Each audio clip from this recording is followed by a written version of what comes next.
Awal kisah, di sebuah kerajaan subur bernama Dwipantara, hiduplah seorang putri yang kecantikannya termasyhur hingga ke negeri seberang. Namun, keelokan parasnya selalu dibayangi oleh sikapnya yang misterius dan sulit ditebak.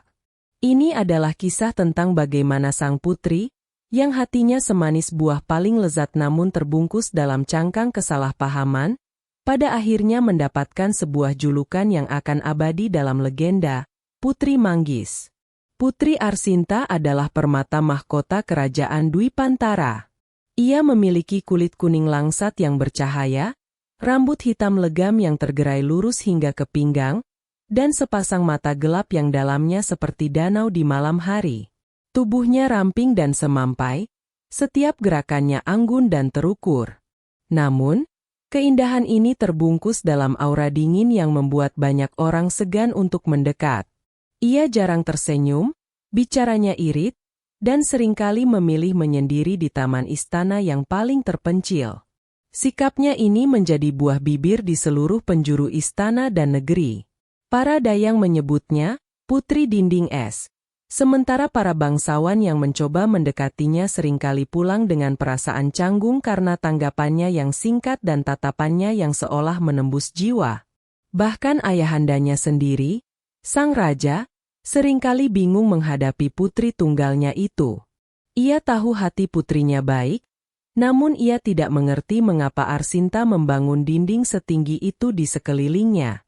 Kesalahpahaman mencapai puncaknya ketika Pangeran Baskara dari kerajaan tetangga datang berkunjung untuk menjajaki hubungan diplomatik. Baskara adalah seorang pangeran yang gagah, tinggi, dan atletis, dengan kulit sawo matang dan senyum hangat yang bisa meluluhkan hati.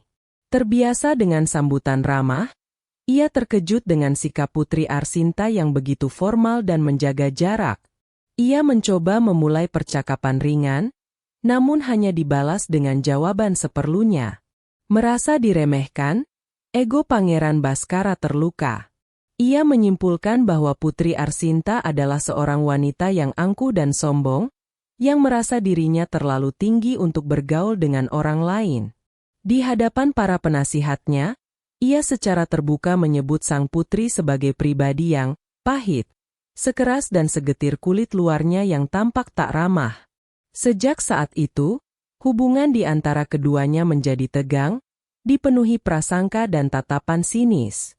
Tak seorang pun tahu, di balik dinding keheningan itu, Putri Arsinta menyimpan sebuah rahasia besar. Sikap dinginnya bukanlah kesombongan, melainkan sebuah topeng yang ia kenakan untuk melindungi sebuah misi suci.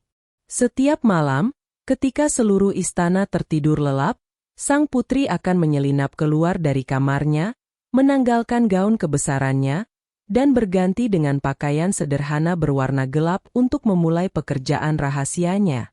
Jauh di sudut paling terpencil di halaman belakang istana, tersembunyi di balik rerimbunan pohon beringin tua, terdapat sebuah taman rahasia. Taman ini tidak ditanami mawar atau melati yang indah, melainkan dipenuhi oleh berbagai jenis tanaman herbal yang langka. Inilah dunia Putri Arsinta yang sesungguhnya. Disinilah ia menumpahkan seluruh kehangatan dan kepedulian yang ia sembunyikan dari dunia luar. Taman ini adalah warisan dari almarhumah ibundanya, seorang ratu yang dikenal memiliki pengetahuan luas tentang ilmu pengobatan tradisional.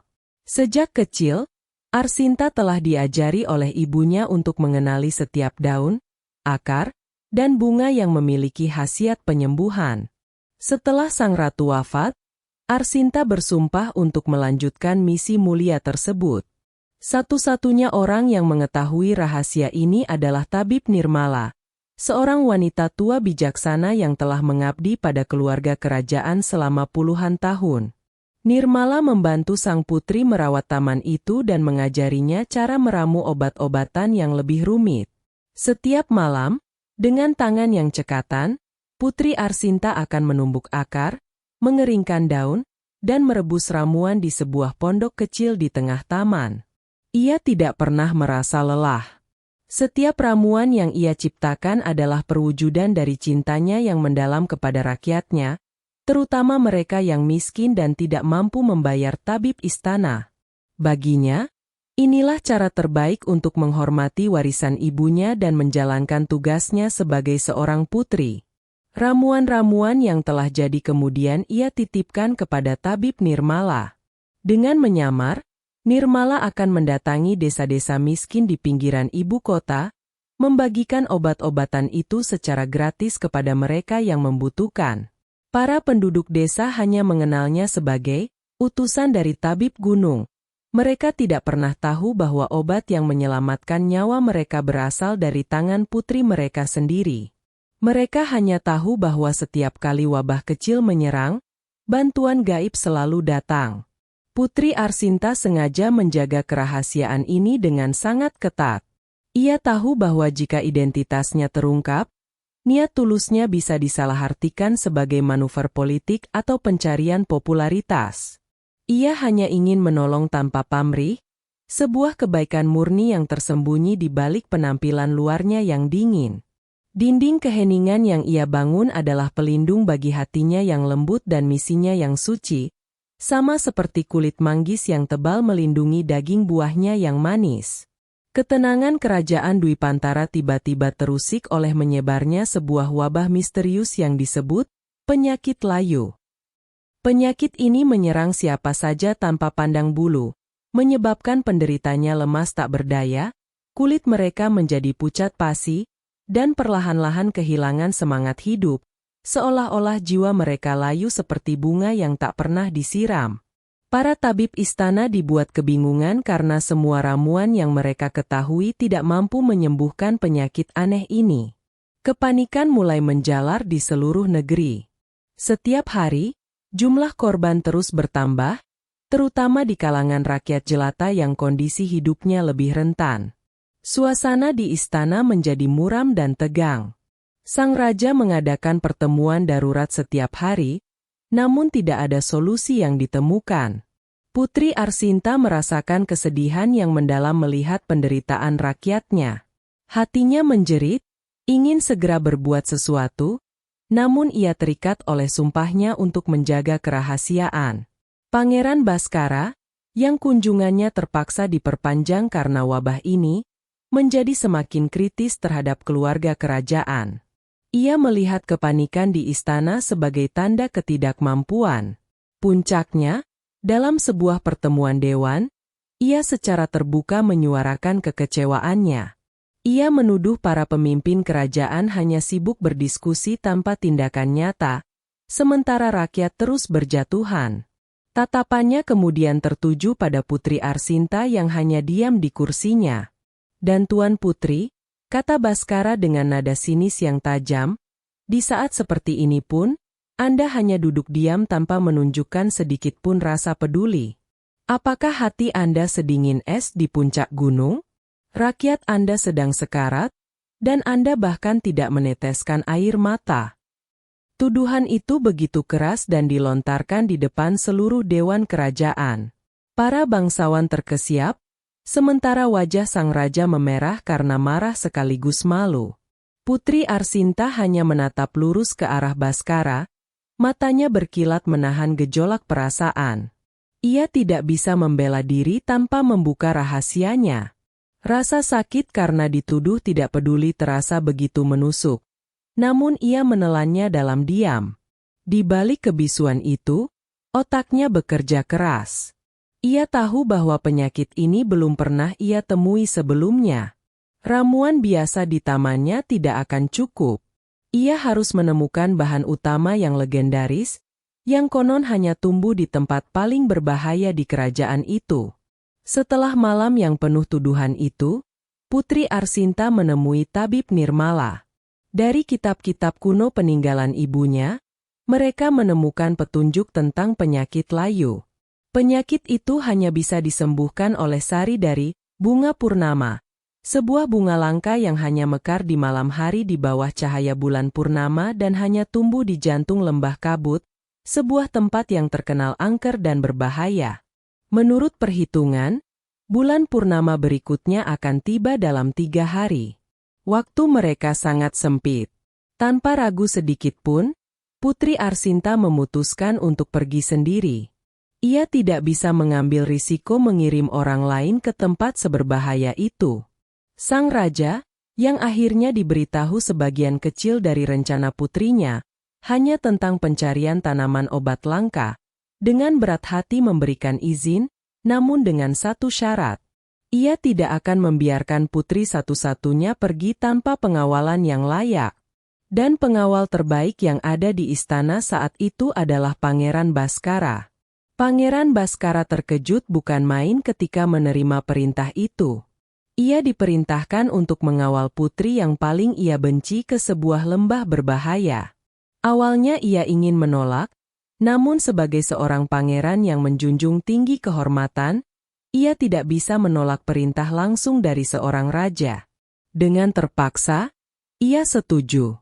Baginya, ini adalah sebuah tugas yang menyiksa, harus menghabiskan waktu berhari-hari dengan wanita angkuh yang ia yakini tidak memiliki hati.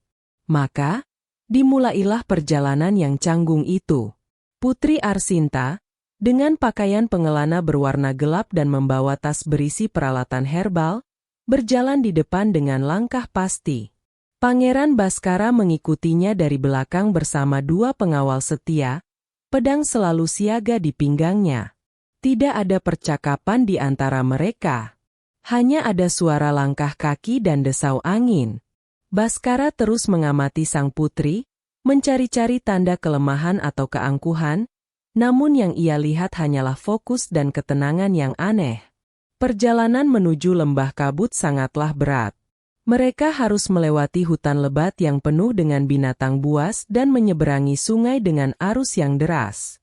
Disinilah Pangeran Baskara mulai melihat sisi lain dari Putri Arsinta.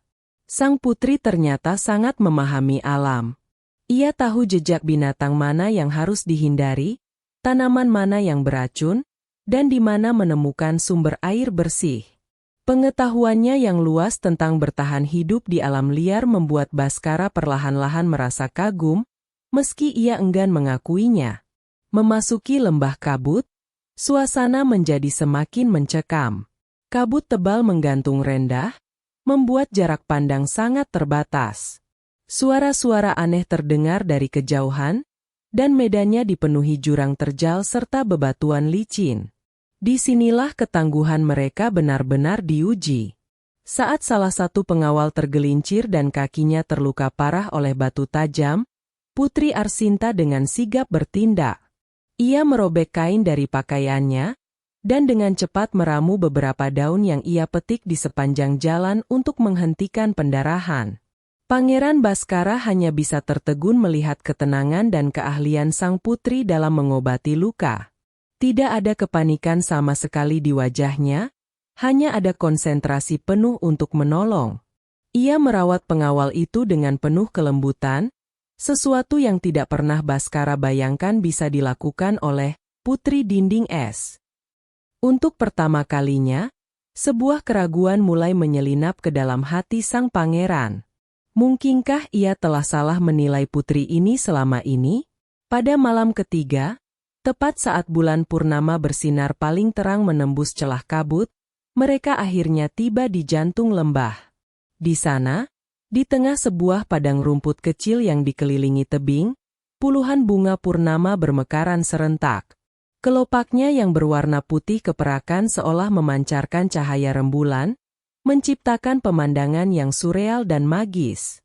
Putri Arsinta segera memetik bunga-bunga itu dengan hati-hati, matanya berbinar penuh harapan. Namun, keindahan itu terusik saat seekor ular raksasa penjaga lembah muncul dari balik bebatuan.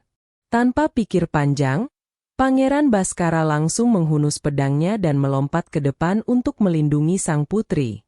Terjadilah pertarungan sengit antara sang pangeran dan binatang buas itu. Saat Baskara nyaris terkena sabetan ekor ular yang mematikan, Arsinta melemparkan sebuah kantung berisi bubuk herbal yang menyilaukan mata ular itu, memberikan celah bagi Baskara untuk melancarkan serangan terakhir. Setelah pertarungan usai, mereka berdua terduduk kelelahan, saling menatap dengan napas terengah-engah. Di bawah cahaya bulan purnama, Pangeran Baskara akhirnya melihat sorot mata Arsinta yang sebenarnya. Bukan lagi tatapan dingin yang ia lihat di istana, melainkan tatapan yang penuh kehangatan, keberanian, dan kelelahan. "Terima kasih," bisik sang putri tulus. Dan pada saat itu, dinding es di antara mereka berdua mulai retak dan mencair. Mereka berpacu dengan waktu untuk kembali ke istana. Begitu tiba, mereka disambut oleh pemandangan yang memilukan. Wabah telah menyebar semakin parah, bahkan beberapa abdi dalam istana sudah mulai menunjukkan gejalanya. Tanpa membuang sedetik pun, Putri Arsinta langsung menuju ke laboratorium herbalnya di Taman Rahasia. Kali ini Pangeran Baskara mengikutinya. Ketika Baskara melihat taman dan pondok ramuan itu, ia akhirnya mengerti segalanya. Semua kepingan teka-teki kini menyatu. Baskara menyaksikan dengan mata kepalanya sendiri bagaimana Putri Arsinta, dengan keahlian seorang maestro, meracik sari bunga purnama dengan 7 bahan herbal lainnya. Tangannya bergerak dengan cepat dan presisi, matanya fokus, dan seluruh dirinya memancarkan aura kebijaksanaan yang luar biasa.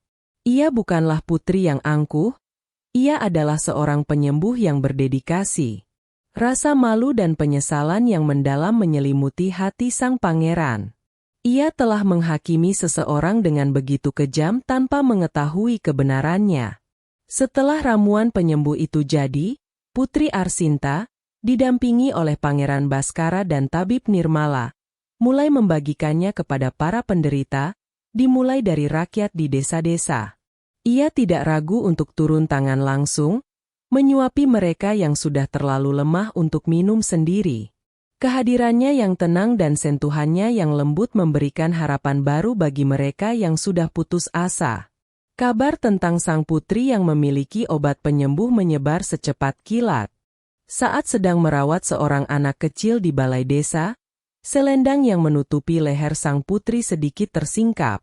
Pangeran Baskara, yang berdiri di dekatnya, melihat sesuatu yang tak terduga. Di bagian tengkuk leher sang putri, ada sebuah tanda lahir yang unik berbentuk bintang dengan 8 sudut. Baskara tiba-tiba teringat percakapannya dengan Arsinta saat meracik obat. Sang putri mengatakan bahwa ramuan itu terdiri dari 8 bahan utama, termasuk bunga purnama. Sebuah pemahaman yang mendalam menerangi pikiran Baskara. Ia teringat akan buah manggis yang pernah ia makan. Buah yang kulit luarnya keras dan gelap, namun isinya begitu manis dan murni. Dan yang paling istimewa, jumlah kelopak bintang di bagian bawahnya selalu sama persis dengan jumlah daging buah di dalamnya. Tanda lahir sang putri adalah bintang-nya. Sebuah simbol lahiriah yang membuktikan kebenaran hatinya yang tersembunyi. Jumlah 8 sudutnya sama persis dengan jumlah bahan penyembuh yang ia gunakan untuk menolong rakyatnya. Dengan ramuan dari Putri Arsinta, wabah penyakit layu berhasil diatasi dalam beberapa hari. Seluruh negeri bersorak gembira, merayakan kesembuhan dan pahlawan baru mereka. Putri Arsinta tidak lagi dipandang sebagai sosok yang dingin dan jauh, melainkan sebagai malaikat pelindung yang rela mempertaruhkan nyawanya demi rakyat. Dinding keheningan yang selama ini ia bangun akhirnya runtuh, digantikan oleh senyum tulus yang kini selalu menghiasi wajahnya. Di tengah perayaan di alun-alun istana, Pangeran Baskara maju ke hadapan semua orang. Dengan suara yang lantang dan penuh penyesalan, ia menceritakan perjalanannya bersama sang putri dan bagaimana ia telah salah menilainya.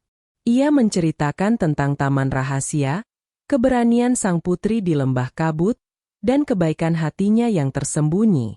Kemudian, ia berlutut di hadapan Putri Arsinta, sebuah gestur yang mengejutkan semua orang. "Maafkan aku, Putri Arsinta," ucap Baskara dengan tulus, matanya menatap lekat sang putri.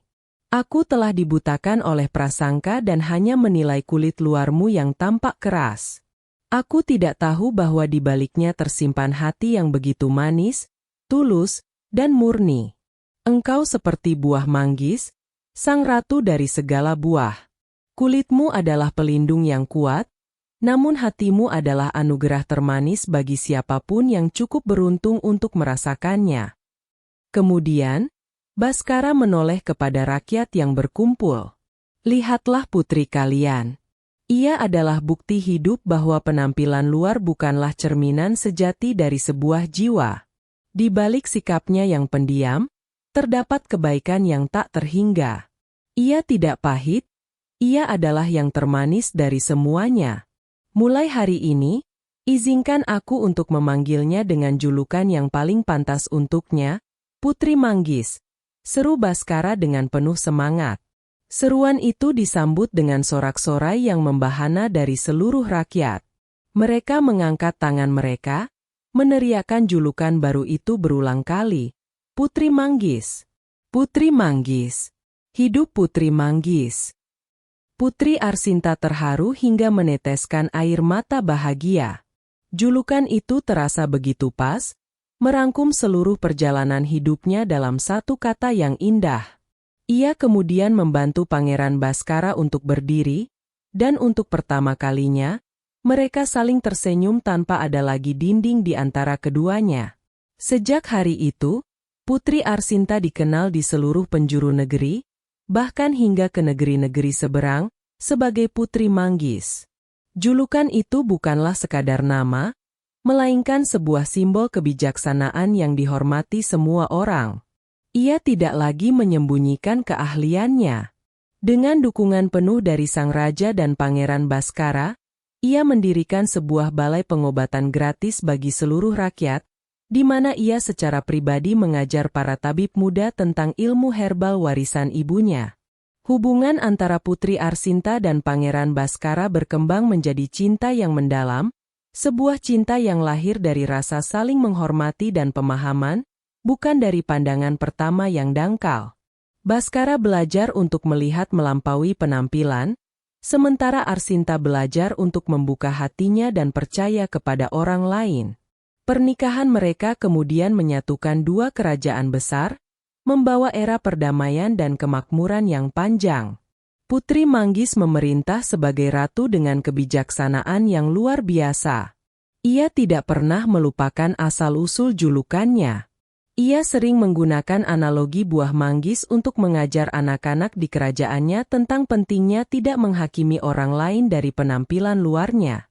Ingatlah, katanya selalu, harta karun terbesar seringkali tersembunyi di dalam cangkang yang paling sederhana. Bersabarlah untuk melihat ke dalam hati seseorang. Kerajaan Dwipantara menjadi negeri yang adil dan makmur, di mana setiap orang dinilai dari perbuatan dan karakter mereka, bukan dari penampilan atau status sosial.